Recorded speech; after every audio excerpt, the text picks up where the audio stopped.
Hey, how's it going, man? You okay? Good. I wasn't expecting the ang. That's sick. Man, everybody loves the Yang. Yeah. How you Hang doing? on. Let me just get my volume up super quick. I think we're good there. How you doing?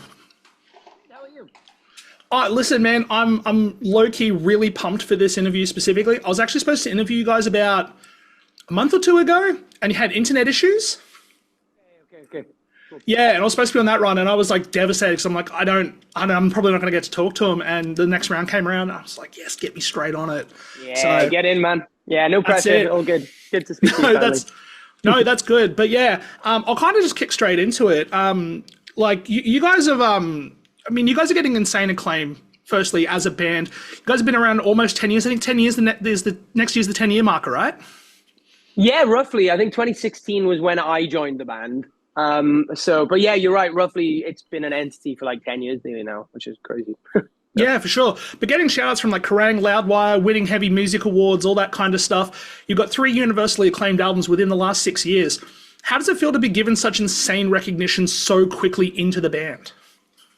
It's an honor, you know. I think at the end of the day, all you want when you make music, all you want is for it to be loved. You know, it's like I know it sounds dumb, but it's like making lots of children and hoping that they go to school and they don't get picked on. You know, it's like you just want them to do well and for people to enjoy them. And I think then you realize like popularity and acclaim don't come hand in hand. You know, some of the biggest bands in the world are like critically smashed, and then some of the most critically acclaimed albums of all time aren't particularly popular. So it's like, you know, it's like trying to find peace with all of that, you know, and like even though it's lame, there's an album called there's a website called Album of the Year, and you know it's kind of like a place where people review albums and stuff, and our average is like 75 to 80, which is like really good on that website, and I think that's cool because it's like I know that when we play shows, our fans are very passionate and love our band, and I'm very fortunate for that. And it's nice to know, like you said, the Heavy Music Awards and you know being able to get good press stuff. It's nice to know that the right people care as well. Yeah, for sure. And I mean, like, I recently got into you guys, I think back in 2022, I think it was around there. Cool. Yeah. And I was like fully like, I booked myself for a US trip last year. Yeah, last year. And I was like, yep, let's go kind of thing. And then I was like holding absence, announced tour. And I was like, yes, let's go. And then you booked it literally the week I was going away. Like I was out of the country 2 days. And I'm like, Oh no. no! Oh no, like, man! so Oh like, man! but that was the Thornhill tour. So Yeah. like that would have been a killer tour for sure. But I was just like, it was one of those things where I'm like, oh, I'll just wait till they come back. And then you guys are coming back super quick. So I'm really pumped. I'm really excited. Thank you, man. But getting onto that story about how I found the band. So the first song I actually heard from you guys was Beyond Belief. Not far Ooh, from where you guys are going to be playing in Brisbane. I was at another gig for Voyager, who were our representative for Eurovision a couple of years ago. amazing. Okay, that's cool. Yeah, so I was sitting there, and I was just sitting in the beer garden having a beer, and Beyond Belief comes on the stereo, and I literally Shazammed it at the right time, and I'm like, I got to figure out who these guys are. Ah, Chucked on the album as soon as I got in the car, and I literally cry drived the whole way home because that album oh, is brutal. thank you. Well, Listen, yeah. Sorry. listening to that album, no, you're good. Listening to that album, though, obviously, massive gut punch. I can only imagine the emotions and the feelings that went into writing some of those songs because they deal with a lot of heartbreak and loss and just awful feelings you don't want to feel. How was it kind of putting that album together? Yeah, great question. To be honest, the greatest mistake of my life was kind of, you know, the opposite. Really, you know, it was like the most important thing we've ever done as a band. And when we released our self-titled, which was the first album, we had a lot of things go wrong. And I think, truthfully, the vibe in the camp was like, I don't know how much longer this band keeps going. If we go through another album like that with that much, you know, that tumultuous and that many kind of like setbacks, I just don't know if this is a long-term thing. So I think we kind of weirdly had like a bit of an ego death quite early into our band's career with The Greatest Mistake, where we almost felt like, you know, this was going to be the last album we wrote, perhaps. I don't know, you know, because that's kind of where it was at that point. And I think, you know, that mentality really manifested almost negatively, I will say, because, you know, I spent a lot of time thinking about my legacy and thinking about the importance of life, I guess, because it almost felt like my life was over in some stupid abstract way. I'd worked so hard on this band, and it almost felt like this was my final thing that people might care about. So hopefully they do care. And with that came a lot of introspection and a lot of existentialism. And yeah, I'm really proud of the album for many, many reasons, but I think it really, really kept the wheels on our band. And I'm still proud of it to this day. So I'm glad you enjoyed it. Yeah, I guess talking on that, like, ego death too. So obviously going in, this is only kind of work an assumption, I guess. But I guess was the first album a bit more of like, yeah, we're here, we're going to make our mark, blah blah blah. Didn't go so well, and so essentially you kind of used the second album sort of as like a rebirth of like, yeah, let's just put it out and see what happens, and it just went mega, like blew up like crazy. Yeah, that's a really good way of putting it, to be honest, because it was like I think every band. I think every band feels young when they put out their debut because it's like your shot at at rewriting your story, right? It's like fresh, the world doesn't know who you are until your debut album comes out. And then we had a load of issues with production and loads of annoying problems. And then it came out and I remember thinking like, the world still doesn't really know who I am. Do you get what I mean? I don't really feel like spoken for yet. So yeah, that was definitely a weird thing. And like you said, the Greatest Mistake did feel like a rebirth in many ways because it was like the moment where I think a lot of people actually paid attention to us. And it was purely off the back of assuming that people wouldn't care, if that makes sense. So, yeah. Yeah, for sure. Guess you get a bit more gusto with like, let's push it as far as we can because this might be the last shot and, blew it up. Yeah, no, you're right. It's that idea of like, if I know it sounds dumb, but people famously start to live their lives once they've been given a terminal illness. You know what I mean? It's like why is it that it takes for you to go and do the things you always wanted to do? And it kind of felt like that a little bit. It was like it really felt like the end, and the way that we acted in lieu of that was actually like really special, I think. So yeah. Amazing. Well, the next question I've got here is then, I guess, because off the back of that, you and Holding Absence as the band as well, both been on a bit of a collab spree. You just dropped recently a song with Red Hook. You've worked with Eminence, Dayseeker. You did the live track with Thornhill. You even did the split EP with Alpha Wolf, which I think that is one of the best collab EPs I've ever heard. Are there any specific bands that you're interested in working with that are like bands on the bucket list? If you had an opportunity to do something with them, like is there someone that is in that bucket? Good question. Yeah. And I think the truth is there's so many answers for so many different reasons. So I almost can't really pick one off the top of my head. Like, I think, like I said earlier, all you want is to be loved. And I'd love to have like Dustin from Thrice, sing on a song. Like they're one of my favorite bands, or like, obviously My Chemical Romance are one of my favorite bands. So I'd love to, but I think realistically, I'm trying to think about bands I think are really cool. There's a band I love called Pale Dusk from Japan. I think you'd love them. I am obsessed with Pale Dusk. Yeah, like same. Honestly, the whole Japanese kind of like metalcore scene, like Pale Dusk, I'm obsessed with. I don't know if you know him, but I just interviewed the lead singer of Prompts, PK. I don't know if you know them. Because no, I haven't. They're great. So they're a bit heavier than Pale Dusk, but Pale Dusk were also just here with Ocean Grove, and they blew the roof off the building. They were so good. But honestly, if you guys do it, manifest it. Put our song out with Pale Dusk, and I'll just be listening to it up repeat.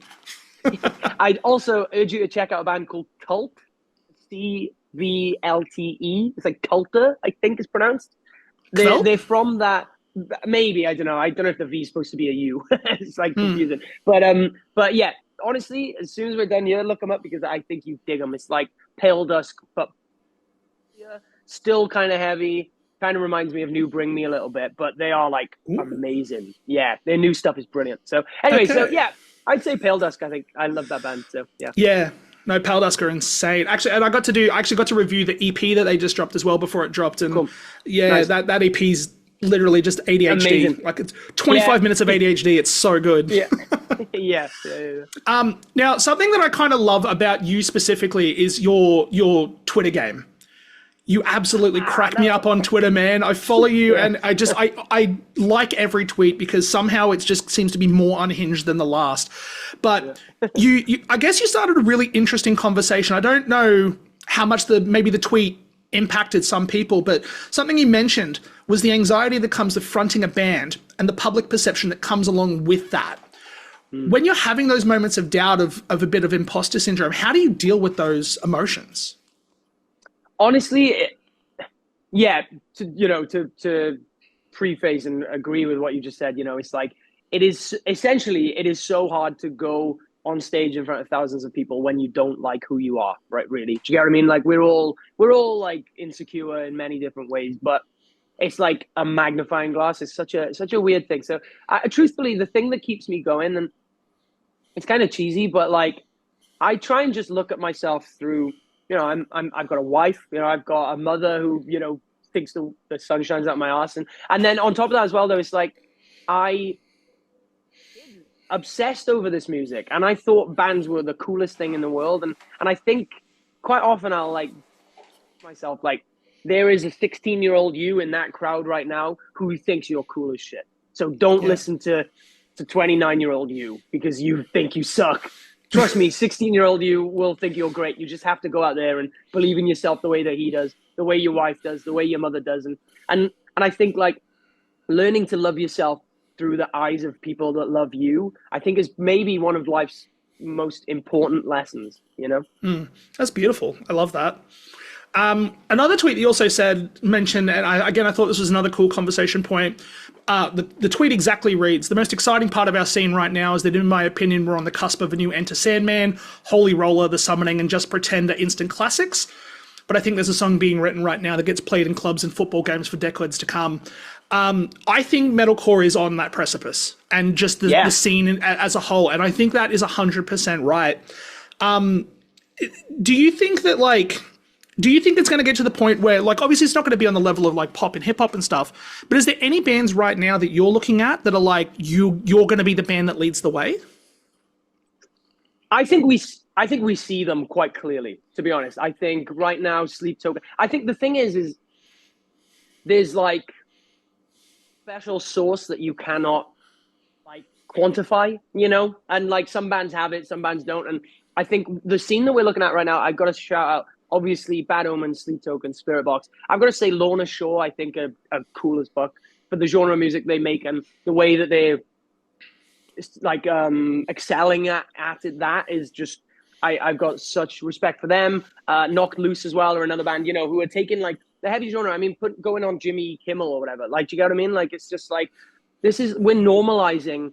And this is, and it's not just like metalcore, people snobby about the genre and the terminology, whatever. Like, make no mistake about it, like, Knocked Loose is metallic hardcore. They are literally the embodiment of metalcore, and we're about to see it on a nightly show on American cable, right? So we are watching our genre of music absolutely transcend like we never thought. And I think in 10 years' time, we might look back and still be talking about Noah the way that we talk about Fred Durst now, the way that we talk about Pete Wentz now. Do you get what I mean? I think when you're in there, you can't really how big it's going to get, but I can't imagine it didn't feel like this for new metal, or it didn't feel like this for emo, and I think, I know this isn't your question, I will answer your question in a sec, but I think right now we're like watching something really special, and I think it's really cool. I would say the next two bands that I believe will just skyrocket, I would put money on it,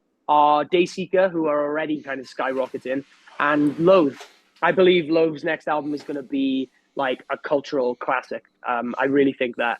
And then we'll wait and see who's next after that. But I believe those 7 bands that I just mentioned, I think we'll talk about them for decades to come, I think. So. Yeah, I think Lorna are going to be the band that mainstream deathcore. Like, I think you're 100% right. Yeah. Ever since Will joined that band, it's injected a whole new lifeblood in the genre, which is insane that one guy can kind of do that and push it forward. But as well, same thing with Knocked Loose. Like, the whole Knocked Loose thing is crazy. Like, 2's going viral on TikTok and people are doing dances to it. And like, it's just wild to see. Yeah, In saying that though, like I mean, Architects and Parkway Drive were on had songs for like our NRL, like our rugby league yeah, competition. They had When yeah. We Were Nice. Young, Darker Still, just playing on mainstream TV. You turn a TV on and watch the football, and you'd hear the riff to Darker Still going. Like it's crazy. Cool, man. Yeah, and I love how it's becoming normalized. But one thing I will say is like the spike. If you looked at all these bands on a trajectory, I don't think we've seen a spike like what we're seeing now with Bad Omens, with Sleep Token, with I think I'm right in thinking like I think Courtney LaPlante has more followers than Sam Carter on Instagram. You know what I mean? Already, and it's just Yeah. like it's only been like 3 years. You know what I mean? So it's like, and when you think about what that spike looks like on a graph, you can only imagine how high it'll go. So I'm watching with popcorn. I can't wait to see it all unfold. And then I guess then to localize it to Wales too. Obviously, Wales has got a pretty rich like musical history, not just with like the metal stuff, but just in general with bands like Stereophonics, even going to bands like Bullet, Skindred, Funeral for a Friend, which I'm going to get into in a minute because I'm interested to talk about that. Yeah. Those are the bands that just kind of immediately stick out. On the local side for you, what are the Welsh bands that are kind of popping in and look like they could be doing big things? I will say my favorite Welsh bands at the moment. I think it's funny because Wales is so small. Wales has a population of like 3 million, so it's like, we're smaller than some states in America. But on that note, I will say there's a band called Casey who are amazing. An amazing band. There's a band called Dream State that are brilliant as well. And I got to give a shout out to a band called Nightlives. Okay. They're like hard to describe. Well, they're kind of like Enter Shikari, but with more Bring Me the Horizon elements. But it's like that kind of like electronic, kind of post-hardcore, like rapping and screaming and singing, and it's just like they're an amazing band as well. So I've got to give them flowers. Yeah, Sounds exactly like my jam. yeah. I think you'd enjoy it, man. They just put a song out like 2 days ago, and I actually went to see them live, and they were brilliant as well. So yeah. Yeah, cool. Now, Funeral for a Friend. How did that all happen? Because that is wild. Yeah, dude, very fortunate and grateful that it happened. We did a tour with full disclosure, their drummer is actually our manager and has been for a long time. So we've always been buddies with him. But yeah, we did a tour with them back in 2021, I think. It was them, us, Static Dress, which was an amazing tour. And basically it was just like they just needed a guy who filled the boots in a certain way. And it's like they're a very Welsh band, they're a very proud band. They're a very post-hardcore band. And I think in a lot of ways, I'm a disciple of everything that they do, So I think it was kind of natural. But I mean, yeah, it's very like casual, Like I'm doing 2 shows with them next year, and I don't know what else I'm doing with them next year. And maybe there's new music, but at the same time, they're very respectful of the fact that Hold an Absence will always be priority, And until I have spare time, which I kind of never do really, I'm not sure what will happen, if that makes sense. But I love it, and I'm very, very fortunate to be doing it. And I think whatever can come of it, I'm excited to see. You know what I mean? So Yeah. Hell yeah. Well, fingers crossed you can find some free time and bring the boys down to Australia because that'd be an insane tour. Yeah. Oh, man, I'd love to. Yeah. So I guess now talking on the new album, Noble Art of Self-Destruction, that's going to be the record obviously you guys are going to be touring because that only come out last year. I'm curious about the album itself because talking, I guess, about Greatest Mistake of My Life, it was very much about like the grief and kind of the loss of love, where the first album kind of felt more about finding it. So it kind of has this really nice through line of finding love, losing it, and then accepting it, which is what the third album kind of feels like. Was that something that was designed, or did just pieces fall into place to kind of like, oh, this is a natural story that's unfolding amongst these 3 albums? Yeah, I'm not going to say like preempted a trilogy. Do you get what I mean? Like it definitely wasn't planned from the beginning, but I think for me it was natural to, like you said, finding love and losing love, and I almost viewed the Noble Art as like the therapy session after a long year, right? It's like It was kind of like we've gone through all these emotions and all these things and whatever, but like, who am I on the other side of it? You know, is essentially where we're at. And I think like there's a lot of songs. If I had to say a song that was like emblematic of the album, obviously the Noble Art of the Angel in the Marble, the last track is kind of like in my opinion, it's like one of my favorite Holden Absence songs we've ever done. Just because, yeah, it really speaks to this idea of like personal growth and like wanting to evolve. And I think that kind of sums up the end of this trilogy, really, is like, you know, just accepting all these things happen and it's normal, you know, and it's who you are on the other side of hardship that matters. Not, you know, you're not defined by hardship, you know, you're defined by how you deal with it, right? So yeah, and how you react, absolutely. Because I always had the conspiracy theory that the little 3 from 3 at the bottom corner of the record, I had a theory that this was intended to be a trilogy. So I'm assuming it wasn't. It's just that just happens to be like that. No. That was the idea. Was like the 3 of 3 was kind of the closing of this trilogy for sure. I just mean like, you know, when we were working on the self-titled, I had no idea that it was going to become a trilogy, if that makes sense. But yeah, I think the 3 of 3 is like really was really intentional. You know, I almost wanted to be ham-fisted with it, and I kind of loved the idea that anyone ever thought we were going to split up as well. You know, I kind of like the idea of like making people shit themselves a little bit. You know, that's it. Get them talking. Now, this tour of Australia you guys are going to be doing with You Me at 6 next year. This is going to be the 3rd tour in 4 years. Honestly, some of our biggest bands don't even tour that often here. So there's got to be like some sort of love you guys have got to have with the country. Like, how has that connection been since being here back with Void of Vision and then coming back for Thornhill? Like, are you guys pumped to be coming back? How's the connection to the country? How are you feeling? Yeah, really, really good. I mean, you know, I think there'll always be a kinship between British people and Australian people.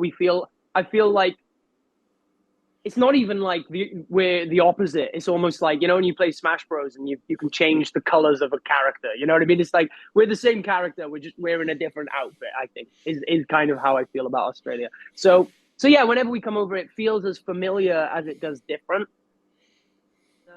Yeah, I think the main thing though is like we love coming over and we love being there. And I'm just so glad that it seems like Australian people love our band as well. You know, that's the main thing, is like the demand is there for us to come back. And we will continue to come back until the demand goes away, you know? So. Well, fingers crossed it doesn't go away anytime soon, because as long as you guys keep coming to Australia and I have the chance to see you when I'm not out of the country, I will be going to these shows, because I think you guys are probably, for me personally, probably one of the most exciting newer acts that I've found out about. Cool. And I'm really, really excited for this tour. I'm really excited for new music. The tour, obviously, like I said, is going to be happening in late January. So I do know at the minute that Brisbane and Melbourne have sold out. I don't know if you know that, but Brisbane and Melbourne have sold out. If you're in Sydney, Adelaide or Perth, get tickets, because these are going to be hot tickets, especially with You Me at 6 doing their final run before they break up. So I appreciate you taking the time out to chat. It's lovely to chat. We'll see you next year. And yeah, all the best. Thank you so much, man. It's nice to meet you. You've got a great name, by the way. Yeah, you too. Take care. Okay. Bye.